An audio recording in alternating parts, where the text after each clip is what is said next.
ஸ்தோத்திரம் தொட்டில் கட்டி வச்சுருக்காங்க சபையில் 10 தொட்டில்.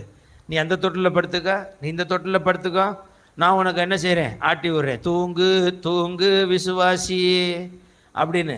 ஒருத்தனும் ஒன்றும் என்ன செஞ்சிடக்கூடாது.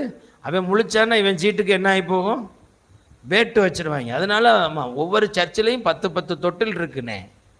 அதில் விசுவாசியை படுக்க வச்சு தோராட்டிக்கிட்டு இருக்குது. என்ன போயிடப்படாது, நல்லவன் தூங்கிட்டே இருந்தால் தான் நம்ம சீட்டு ஓடும் அப்படின்னு நினச்சிட்டு இருக்கிறது. ரைஸெல்லாம் நம்ம அப்படி கிடையாது. நம்ம ஏதாவது ஒன்று சொல்கிறது உண்டு.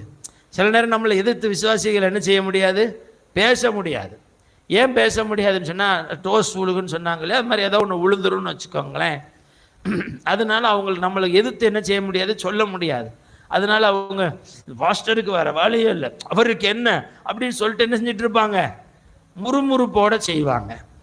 சில ஆட்கள் பார்த்தீங்கன்னு வச்சுக்கோங்களேன், நம்மிலும் பெரியவர்கள், சொல்லுங்க, நம்மிலும் பெரியவர்கள். நான் பாஸ்டர்னு பார்க்க மாட்டேன், யாருன்னு பார்க்க மாட்டேன், 2ல் 1 கேட்காம விட மாட்டேன், 2ல் 1 கேட்காம விட மாட்டாங்க.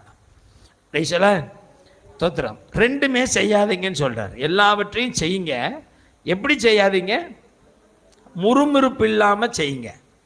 எப்படி செய்யாதீங்க, தர்க்கிப்பு இல்லாமல் செய்யுங்க. தர்க்கம் பண்ணி செய்யாதீங்க.